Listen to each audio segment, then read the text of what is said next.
Check. Ayan. Okay na. Yun. akala ko walang may mic kasi or malakas lang talaga yung boses ko. But thank the Lord for again, yung opportunity natin to serve and we should glorify the Lord. Kasi alam mo, yung pagpapala na nare-receive ng City Light or ng bawat isa ngayon, you know what? Totoo, hindi natin deserve. Amen? And we are always have a heart on the Lord. And you know what? Sabi ko nga kanina ay abang nag-iisip ako ng topic, sabi ni PB, isip tayo, kanya-kanya ulit tayo ng topic about Christmas, about giving, about and I always love to share about when we called a call in generous giving. Title natin ngayon is about a call to generous giving. You know what? Maraming tayo dito sa verse na ito and binalikan ko ulit at pinag-aralan ko ulit itong na to. Etong verse na ito yung sa 2 Corinthians chapter 8 and 9. Ayan po yung and samahan niyo ako kasi gusto kong himay-himayin natin ito at pag-aralan natin kasi this is very when it comes to a generous giving or a generous heart. Ito po yung parang pinaka center ng giving bukod dun sa pagbigay ng Panginoon. But here we will talk about giving. Sabi nga is you know what, the best thing na pag-usapan mo yung pera, walang iba kundi sa church. Di ba? Kasi yung iba karamihan, iniiwasan yung tinatawag na giving. Di ba? Tama, mali? Sa panahon natin ngayon, napakalaking issue pagdating sa pera. Tama? And kung babalikan ko yung City Light, alam mo, natutuwa ako kasi nung kami is nag-start ng City Light, before, nandun pa tayo sa may Makapespa, alam mo, yung lagi naming dilema noon is deficit. Laging sinasabi natin Joyce Ate Joyce sa panahon and PB, wala tayong budget para dito, wala tayong budget para sa computer, wala tayong budget para sa ikat natin yan or i-lessen natin or yung mga natin is ibawas natin yung budget. And today, today as I continue to see the budget yung sa City Light, natutuwa ako kasi yung prayer namin before na yung tithes kasi ng City Light noon kung tutusin, umaabot lang sa 15,000. Pinakamataas na yun, di ba, Ti Joyce? Oh, taas na nun. Way back 2010 or 28 or 2008 or 2010. Yun lang yung tithes and offering ng City Light. And patuloy kung ituturo ito kasi you know what, from 10,000 I will glad or I will be excited to report next year yung ating tithes and offering kasi for sure and I think sa calcul ako halos aabot na tayo ng 7 digits yung tithes and offering natin for this year. You know what? Pwede mo palakpakan natin Panginoon. Kasi, you know what? Because of generous giving. And gusto ko ulit siyang iulit at paulit-ulit na topic kasi, you know what? It is not because of yung kailangan, pero ito kasi yung nagre-remind sa akin kung paano kumilos yung Diyos sa City Light. Amen? Amen? Alam mo, I always remember when the time na nag-start kami dito ni Pastor John dito sa Taguig, lahat ng member, tagaktak ang pawis. And 10 electric fan yung binili namin. Tama ba? 10? Ilang sulok yun, no? 2 dito sa harap, tapos lahat ng corner, or kulang na lang on that time, tutukan mo isa-isa ng electric fan para lang maging comfortable yung City Light or yung mga attend sa City Light. But now, I'm glad kasi 2 aircon. Nagja-jacket na yung iba. And before, talagang sobrang, Naramdaman ko to, nag-speak ako dun sa Palawan, PJ. Umakit ako, umakit ako dun sa Palawan. I feel, yung unang pag-speak namin si Dredd, kasi 15 minutes lang yung pinag-opening, pinag-speak ako ni PJ. And then, umakit ako for 15 minutes, parang gusto ko nang tapusin yung speaking ko kasi sobrang init. And that is the time na naalala ko gantong-ganto rin yung City Light. And you know what? Gusto ko lang i-share sa inyo about a call a call to generous giving. Number one, pwede natin dito is about a willing heart. A willing heart. Marami sa atin, marami magtatanong, Pastor, di ba, pagdating sa giving, alam mo, marami sa atin ayaw magbigay. Tama, mali? Sino dito pumasok sa City Light na napaka-kuripot? Totoo. Totoo. Sa totoo, to be honest, hindi ko, ang hirap noon dati magbigay. Totoo lang, okay? Yung heart ko or yung willingness ko magbigay nung time na yun, wala talaga. Until, tinuro sa akin yung giving or yung tithing. And you know what? On that time, sabi nga natin Pastor, ang hirap magbigay. Tama nung walang-wala ka. Di ba? You know what? Pero, sabi dito, you know what? Hindi yan yung naghihinder sa'yo para magbigay. Kasi maraming tao, or maraming time, inisip ko, pumasok ako sa City Light, hindi naman ako ganun kahirap, or pumasok ako sa City Light, actually, may jeepney service kami noon, pero may pera ka pa rin noon. Tama? We are so blessed. Meron pa ring laman yung kahit nasabihin namin noon kay Peter na wala kaming pera mukha mo, di ba? Hindi yan maniniwala kasi, you know what, kahit nasabihin mo sa akin na wala kang pera noong time na yon, you know what, hindi yun yung dahilan para magpigil sa'yo or magbigay ka. Tama? You know what? It is still a willingness. Okay? Yung willing heart. Kasi kahit na anong sabihin namin sa inyo na magbigay, karamihan sa inyo hindi magbibigay. You will make an excuses. Di ba? Pastor, pagka natanggap ako sa trabaho, I will tithe. Nung time na, alam mo, start mo yan nung hindi ka pa nagkakaroon ng trabaho. Pastor, paano yun? For sure, for sure. Binibigyan ka ng allowance ng parents mo? Okay? Or binibigyan ka ng allowance or may natatanggap ka kahit papano. Alam mo, here is the time that you need to start giving. Kasi hindi naman ito about the amount. Okay? Kasi marami sa atin, magbibigay ako, Pastor, pagka ito na yung sweldo ko, pagka ito na yung pera ko, pagka may trabaho na ako, pag may natatanggap na ako. You know what? Willingness, it doesn't matter. It doesn't matter. The most I could give to God would still not be enough to make a difference. Alam mo, maraming ganyan sa atin, di ba?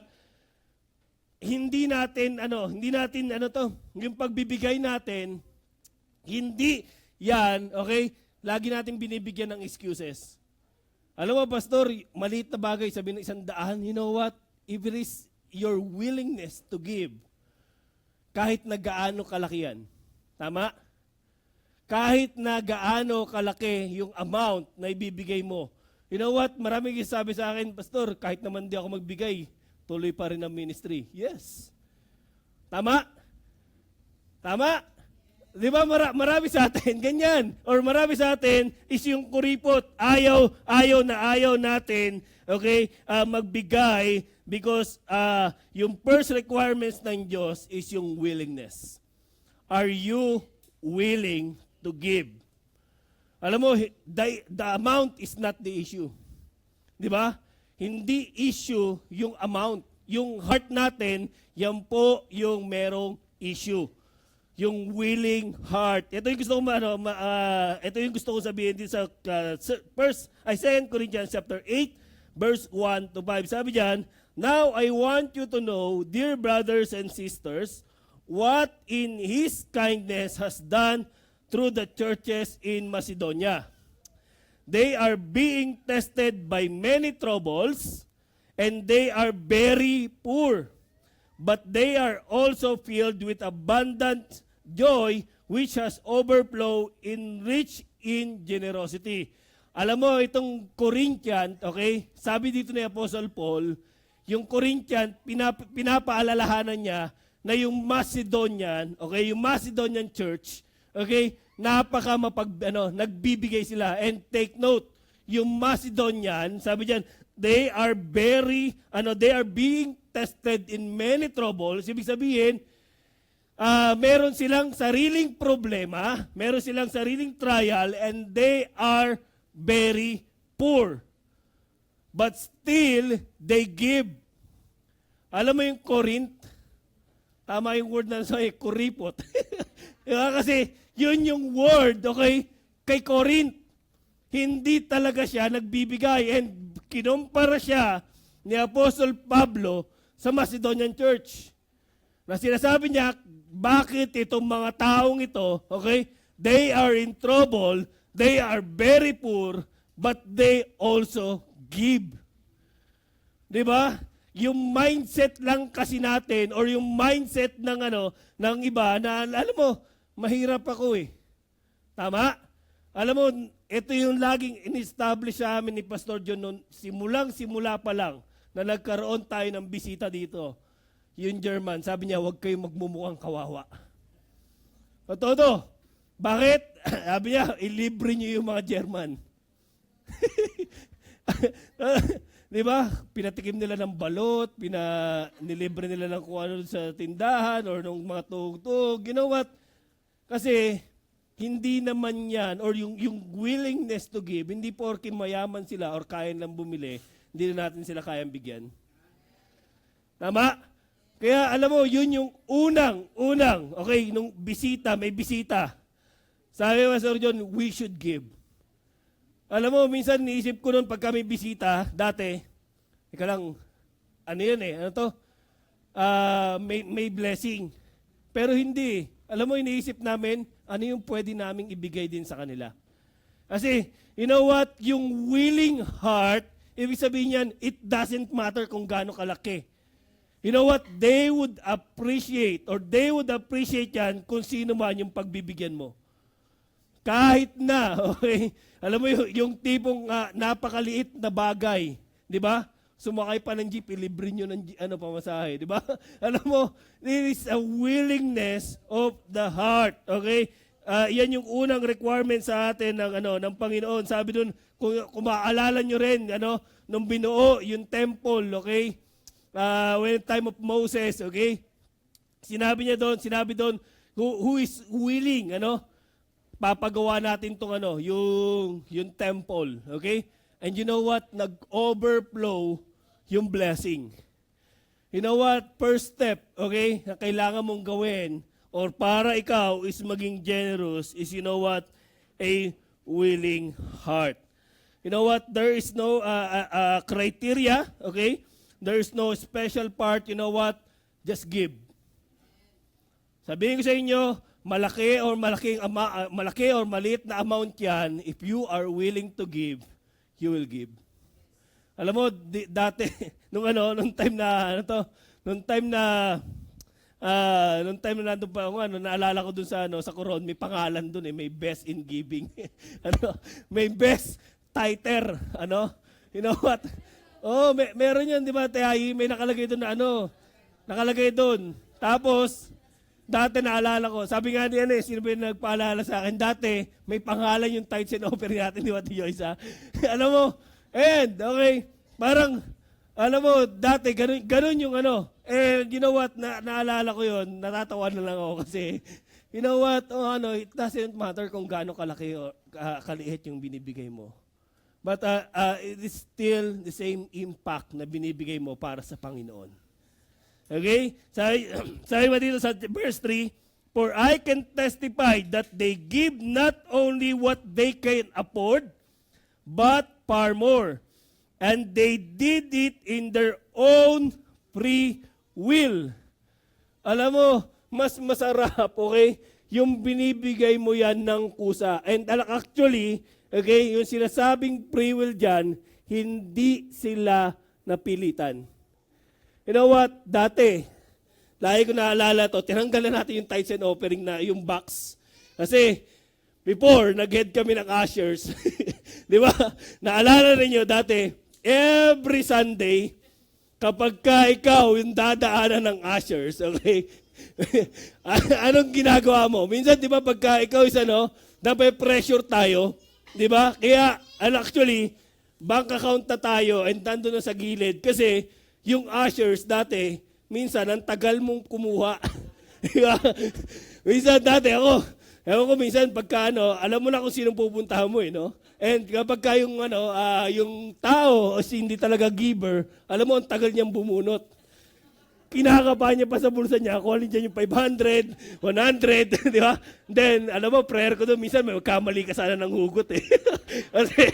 kasi, you know what, that is di ba, na may pressure kasi, you know what, in our time, or in our giving, we should give freely. We have a free will on giving. But in verse 4, sabi dyan, they beg us again and again for the privilege of sharing in the gift for the believers in Jerusalem. They did even more than we had hoped, for their first action was to give themselves to the Lord and to us, and just as God wanted them to do. You know what? When you are willing, ni-start mo yan in a willing heart. You know what, mga kapatid?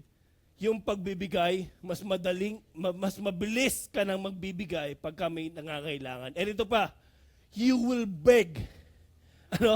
You will beg to give. Alam mo, ikaw na minsan yung magmamakaawa kung sino yung pagbibigyan mo. Amen? Kasi you start it with a willing heart. Tanong ko sa iyo, alam ko, binibigay sa iyo ng Panginoon yung willing heart.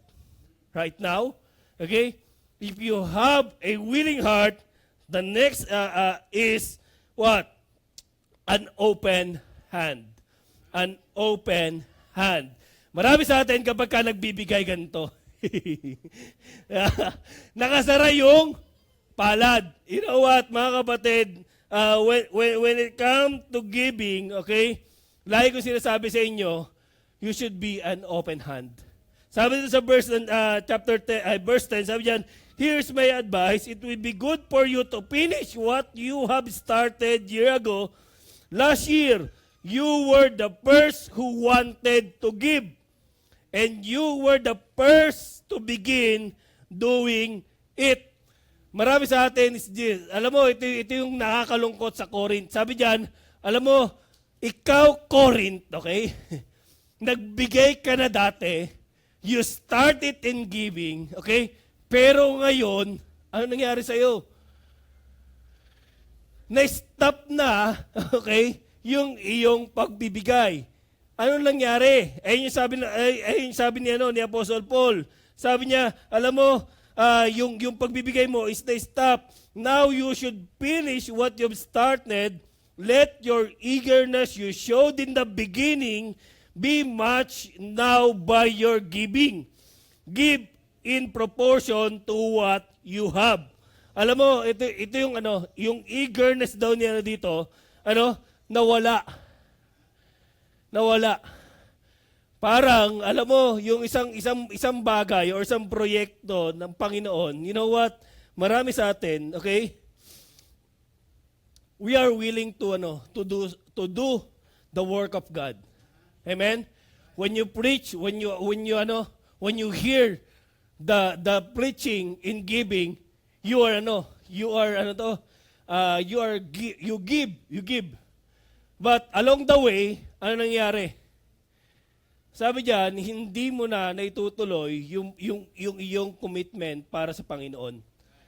Okay? Alam mo, sabi niya, alam mo, as we go on in our ministry, sabi ko nga dito yung pagbibigay ng City Light, you know what, nakakatuwa kasi Alam mo ba na ang monthly expenses natin dito, umaabot na ng kulang minsan 100,000.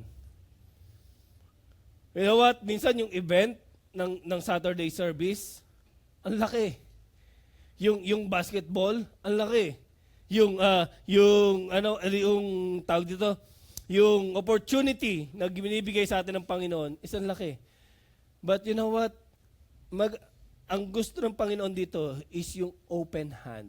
Are you willing to still to continue giving for the Lord? Kasi sabi namin noon dati, alam mo nakakatawa kasi ito dati lagi ko naaalala, kapag ka bumababa yung tithes and offering, monthly tayo nag-speak ng giving. Pero, dati yun, kapag nakikita ko yung expenses na, ay, PB, mababa yung tithes and offering natin. Okay, speak tayo ng giving.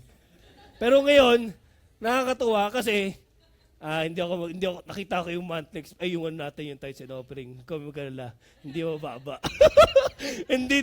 hindi deficit. Okay, kaya proud ako kasi, you know what? Kaya nung nagre-request ng sabi ko, okay lang, sige. May request pa si Step. Ano ba yan? Hindi na. Kaya pa naman eh. But, wag mo na sabihin kay PJ kasi pagka alam ni PJ yan, bibili na naman ng project. But you know what? Nakakatawa kasi yung open hand, sabi dyan, mamaya na yung pabili. Sabi doon, you know what? Meron tayong may good news. Sabi doon, number 1, may good news and bad news. Sabi yan, the good news is that we have all the money to the work of God. Alam mo yung bad news? Alam mo, ang good news, andito yung lahat ng yung plano natin next year. Actually, yung B2B andyan yung yung Christmas party, and then next year, alam mo, we are planning na mag-add pa ng mga sponsoran, yung mga sa kids, yung mga gagawin natin. And you know what? Alam mo yung bad news? The bad news is that is in your wallet, in your bank account. You know what? Pero hindi ko nakitang bad news yun kasi sa panahon ay sa City Light, hindi ko to nakitang bad news. Ay sabi nila, yung work ng Panginoon, you know what? As we go on, as we continue, He always provides. Sabihin ko sa inyo, He always provides. Minsan, nagugulat ako at nagtataka ako sa gustong paggawa ng Panginoon sa atin. Dati, hinder kami niyan. Dati ayaw nating gumawa ng event. Pero ngayon, may mga event, may mga ikakasal, may mga gagawing expenses, 'di ba? Go. Bakit? Kasi you know what? As I see yung pagkilos ng Panginoon sa atin dito mismo sa City Light, grabe yung paglago. You know what? Sabi dito, in Macedonian, alam mo ito yung sabi na they were suffering a great poverty.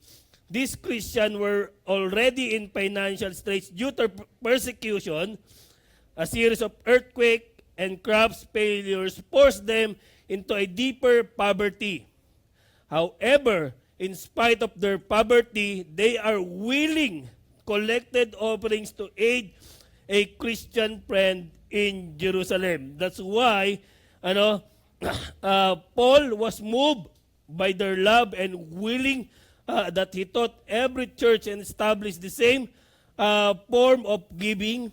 And here, the Corinthian church, the first church, the promised the offering, but they were not giving those offerings. Though they had resources to do something, they lacked willingness of the heart, and they thought churches of Macedonia were lacking in resources, but they have the willing heart. Alam mo, mga kapatid, yung Macedonian church, yung willingness nila, yung eagerness nila to help is nandoon.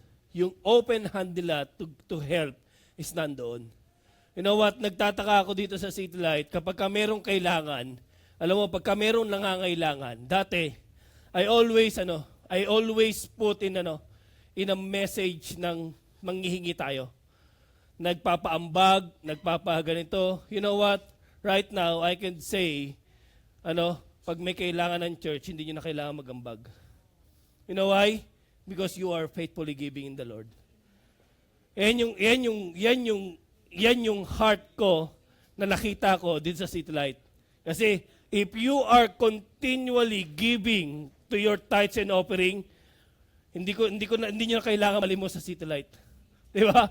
Because your heart, your blessing has been overflowed because of your open hand, because of your willingness was moved into eagerness in giving. Sabi diyan, and in verse 12, sabi dito, whatever you give is acceptable if you give eagerly and give according to what you have, not what you don't have.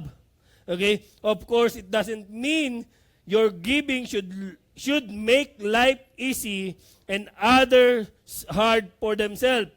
I only mean that there should be some equality.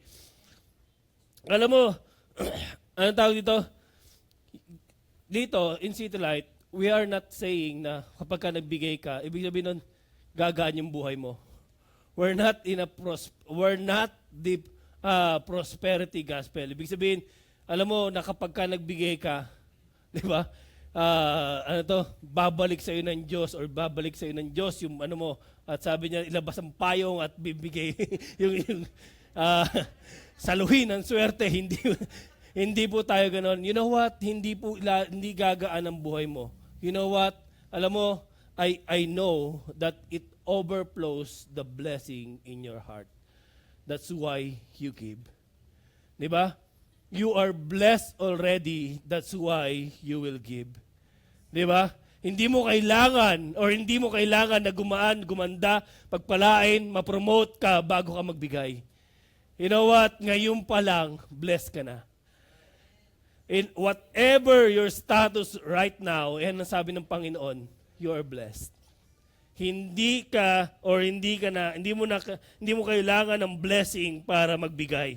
You are blessed already. That's why you give. Sabi diyan, right now you have plenty and can help those who are in need.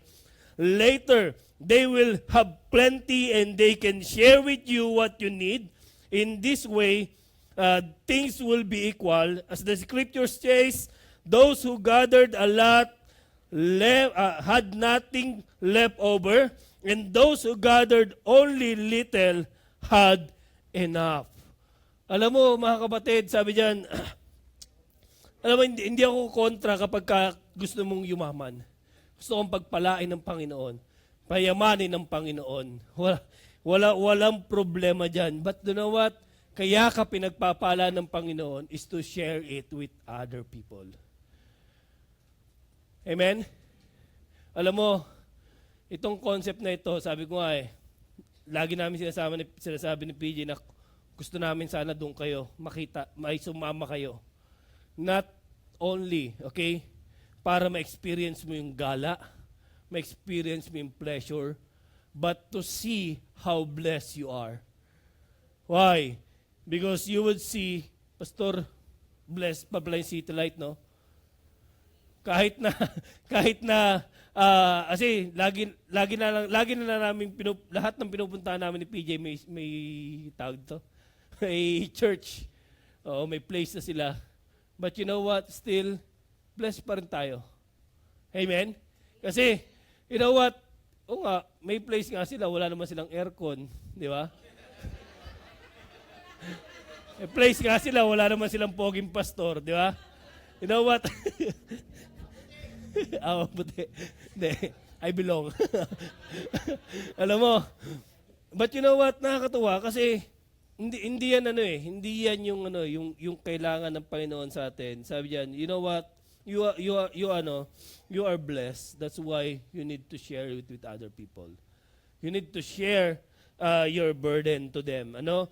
Sabi diyan, as we pray, okay, sabi doon, as we pray, sabi diyan, lagi nating sinasabi ito yung prayer ng Panginoon sa atin. If you are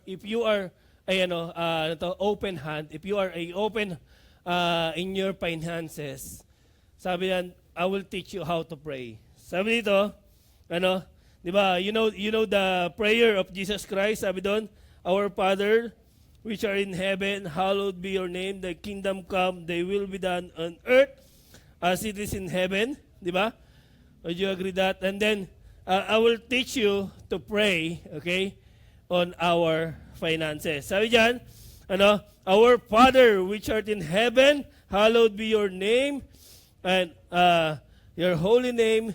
I want your kingdom come, okay, to be real in my finances. I want your will to be done in my wallet, just as you would have it done in heaven. You know what, mga kapatid? Sabi nga, yung kingdom ng Panginoon is still there. You know what? Ang kailangan natin, yung kailangan ng tao, ay ng Diyos, yung ating finances. You know what? Nakakatawa kasi minsan sa church or in our you can not only in our church, okay? You can expand the kingdom of God in your sa paligid ninyo. Okay? Help other people so that they would see the glory of God. Di ba? Hindi man sa ibang hindi mo man kailangan lumayo para makita mo or ma-experience mo yung yung pinapa-experience ng Panginoon na kingdom niya. You know what? All you can do is to look outside. Marami diyan nangangailangan. Okay? And that time you can glorify the Lord in heaven. Number 1, willing heart. Second, open hand. Alam mo, open hand. Pangatlo is a generous giver. Generous giver. Sabi diyan, so I thought I should send these brothers ahead of me to make sure you make sure the gift you promise is ready. But I want it to be a willing gift, not one given grudgingly. Okay? Sabi diyan, alam mo, yung ginawa ni Apostle Paul is sinendya doon advance, okay? And then sabi diyan, not grudgingly. Ibig sabihin, hindi napipilitan. Alam mo yung when you give to the Lord, ito yung gusto niya. Ayaw niya na nanginginig ka or nawo-worry ka or nababother ka when it comes to giving. 'Di ba? Kaya dito sa City Light, tinanggal na natin yung opening bag na umiikot kasi baka mamaya naginginig ka. Marami sa atin nanginginig. Takot pagka magbibigay. Di ba? Kasi hindi niya alam kung ano yung ibibigay niya. Di ba? Not because kung kung tutunog ba o hindi. But kinakabahan ka. You know what? That's why tinanggal natin yon. Sabi doon, a genuine giving, okay, is not a reluctant. Ibig sabihin, hindi siya grudgingly. It is a reluctant. That's why ni-remind the Apostle Paul, sabi diyan, remember this, a farmer who wants only a seeds will get a small crops, but one who plants generously will get a generous crops. Alam mo mga kapatid, sabi diyan, nagtataka ka minsan, this is the principle of God. Okay? On what you sow, you will reap. Ibig sabihin, kung gusto mo, okay, i-expand yung blessing ng Panginoon sa iyo, you know what? Expand mo yung giving. That's why it is a sowing and reaping. Alam mo, on that time, okay, I have this concept in my mind. Sabi ko dito dati, ako kasi is a Grab driver and Uber driver before. Sabi ko noon, nagtataka ako minsan or tinatanong ko minsan yung sarili ko, Lord, ito lang ba yung kaya kong kitain? Kasi in our community, marami nagrereklamo or marami nagsasabi, bakit ganun parang ang liit ng kita? Yeah? Namin yan, tapos lagi pang sinasabi mataas ang gas, di ba? Or parang lahat naman kahit yung company, mataas ang ang expenses, di ba? But you know what? If you give, okay? I always think, I always think on 10%, ibig sabihin yan, God can provide all my needs. Okay? Sabi diyan, kaya i-provide yung bahay mo, yung pagkain, yung clothing. Okay? That's the time that God can provide all of your needs. That is the promise of God. That's why, okay, if you want to give, okay, if you want to be anihin mo yung binibigay mo para sa Panginoon, you know what, it is like investment. Sabi ko, Lord, I will try 15%. You know what? In that time, sabi ko, Lord, I will not, I will give not less than or exact 10% to the Lord. Yan ang prayer ko noon. Kaya sabi ko, Lord, I want to be blessed more. That's why I will give more than 10%. I guess niyo? I guess yung concept. Kasi marami sa atin, okay, sabi diyan, when you are handling a crops, okay, kung gusto mong dumami or yung pinaplant, okay, kung gusto mong umani ng marami, magtanim ka ng marami. And in-apply ko yan sa principle. This is my principle, gusto ko lang i-share sa inyo. Kasi, you know what? Hindi lang yung provided yung needs mo, pero alam mo, ang daming pinrovide ng Panginoon more than my needs. Alam mo, you want to be blessed? Start giving more than 10%. Sabihin ko sa inyo, hindi lang yung physical, physical things yung nare-receive ko, hindi lang yung blessings na money yung nare-receive ko. You know what? God can bless more than that. Alam mo, ano ba yung more than 10%? Ano ba yung more than ng needs mo? Ha? Ano yung more than mo? Health? Ano pa? Connections? Contacts? Business? Lumalapit sa'yo? Di ba? Yung mga hindi mo in-expect na blessing dumalapit sa'yo. Why? You give more than 10%. If you want to be blessed more than what you need, that's why, Pastor, bakit ganito ako, Pastor? 10 years na akong Kristiyano, I faithfully giving my 10% to the Lord. Pero bakit ang daming blessing? Alam mo yung secret? Baka more than 10% yung binibigay niya. Because you know what? What you sow? Yan sabi ng Panginoon, who plants generously will get a generous crops. Kaya alam mo, hindi ko naman sinasabi na maraming blessings sa dumarating sa buhay namin. But you know what? It is proven and tested. Kaya ako sinasabi yung ginagawa ko kasi alam ko kung paano mag-provide ng Panginoon. And the time, lagi mong isipin, lagi ko niisip, pagka nagkukulang ako sa tithes and offering, sabihin ko sa inyo, yung sasakyan ko, baka madelay ako ng hulog. kung lagi mo sinasabi, Pastor, sakto lang yung dumarating sa akin, baka sakto lang kasi yung tithes mo. Di ba? Kung gusto mo ng sobrahan mo yung pagbibigay. Kasi yan yung binibigay sa atin ng Panginoon na concept. Di ba? That's why, sabi diyan, you must each decide on your heart how much you give, and don't give reluctantly or in response of pressure.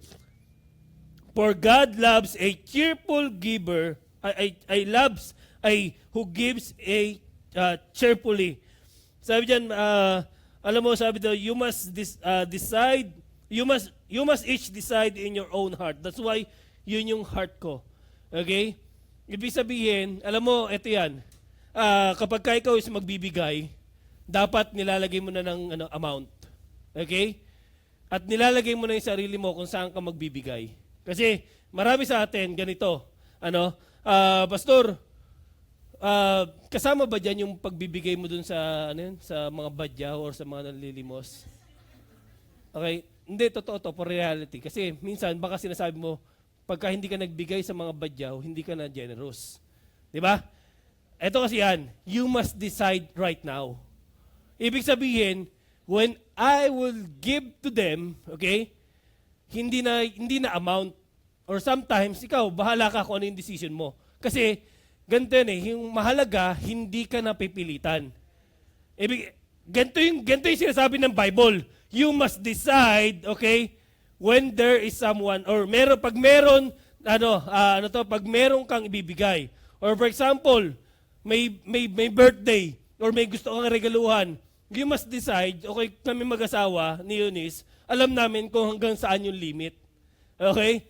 Ibig sabihin, alam namin kung ano yung bibigay namin. Hindi ka magbibigay na nape-pressure kasi binigay ni ganito. Hindi. Alam mo, ang cheerful giver, you must decide kung ano yung amount at sabi diyan, hindi ka na napipilitan. I guess ninyo yung gusto kong sabihin. That's why napakahalaga, okay, sa mag-asawa, dapat alam nyo kung ano yung hanggang saan kayo at ano yung kaya nyong ibigay. At pag-usapan ninyo.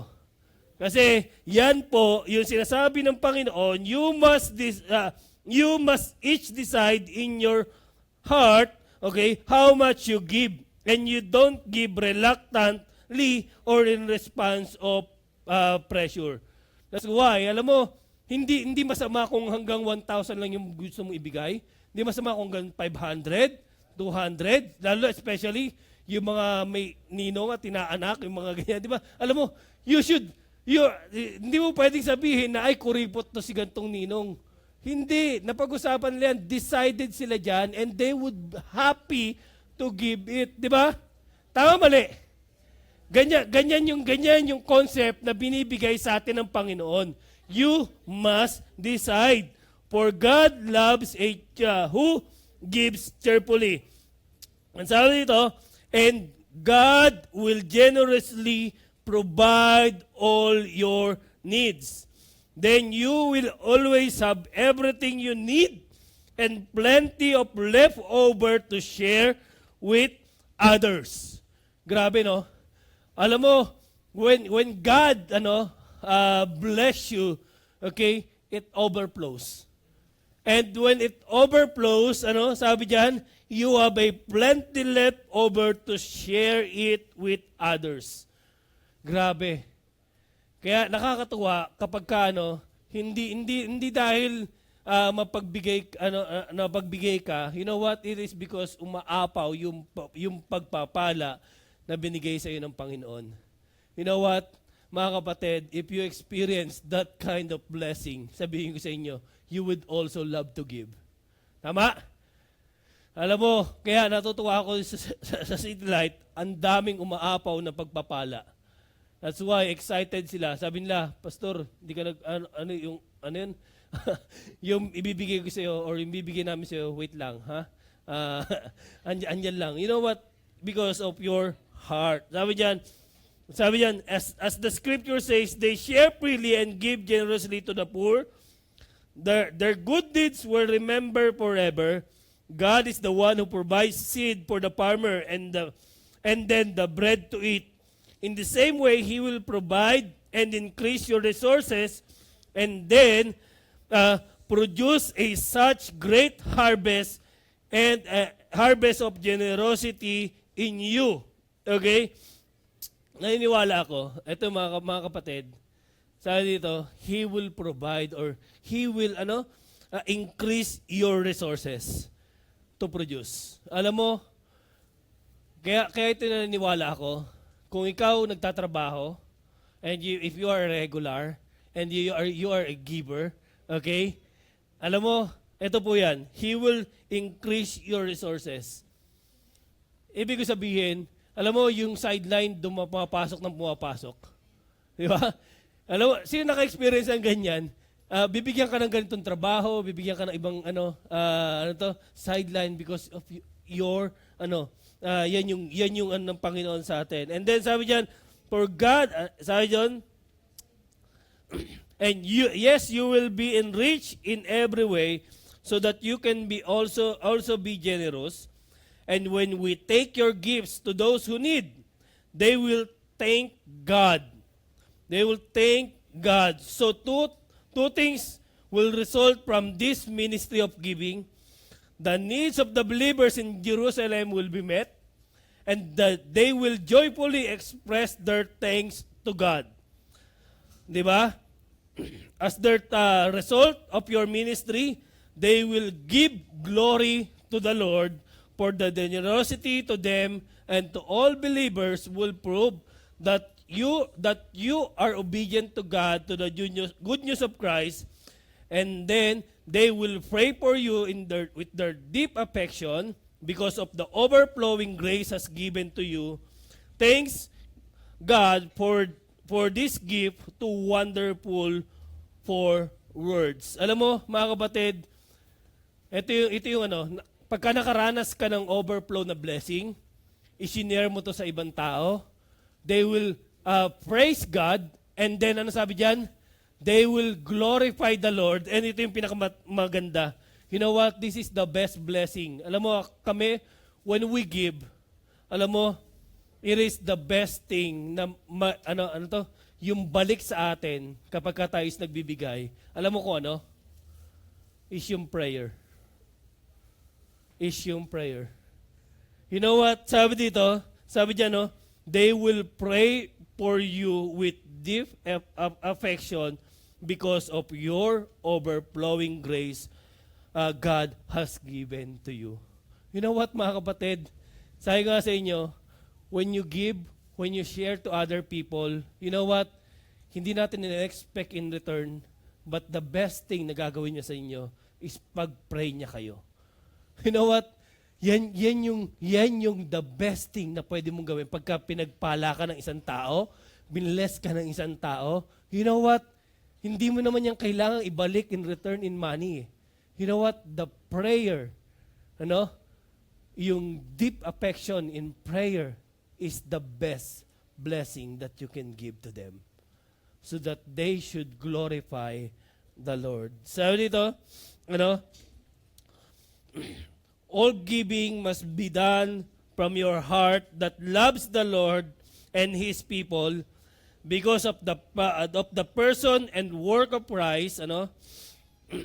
There is a tendency to think of the term of duty rather than a bounty. Giving is more than expenditure, it is investment in God's program. Alam mo, ini-invest natin yan in God's program. Sabi yan, laging sinasabi ni Pastor Dan noon, if you want to plant that will last for for eternity, plant churches. Plant churches. Kasi you know what, when you invest in church, di ba? It will always be eternal. Sabi diyan. And then sabi diyan, we invest in ourselves when we disperse to others, it should that from compulsion or fear of criticism. It is not the amount, one gives, but the spirit of giving. It is done willingly and cheerfully. God loves a cheerful giver. That's why, mga kapatid, alam mo, the spirit behind our gifts is the most important. Yet, by the product of giving, with the right motive, is the blessing of reaping. There is an enjoyment of giving. Sabihin ko sa inyo, masaya magbigay. Sabihin ko sa inyo, mas masarap magbigay kaysa tumanggap. Tama? Alam mo, kaya ako, nababaliw ako magbigay para sa Panginoon. Nababaliw, no? Natutuwa ako ng sobra at na-addict ako magbigay para sa Panginoon. You know what? Because there is joy in giving to the Lord. It is giving to the Lord. You know why? Because your giving will last for eternity. Alam mo, mga kapatid, yung binibigay nyo sa church, sabihin ko sa inyo, ang daming, alam mo, yung campus, you are part of that campus. You are part when you give to the ministry of the Lord. You are part pag kami na-save sa slum. You are part, in Kids Zone. Di ba? And you are part, alam mo, if you give, and someday, if we share the Word of God to other places. May may Ambition 1.0, may 2. Ako, hindi ko alam kung ilang ambition yung pwede nating gawin. Plano na yung 3. Pero, alam mo mga kapatid, ang masaya dito, gusto namin kayo maging part of this ambition. Dahil yung saya, ng pagtuturo is nandoon. Yung saya ng pagbibigay is nandoon. Yung saya ni Nathan nang tumatalon siya ay nandoon. Pero yung lungkot niya pag tumawag si Chi, ay na...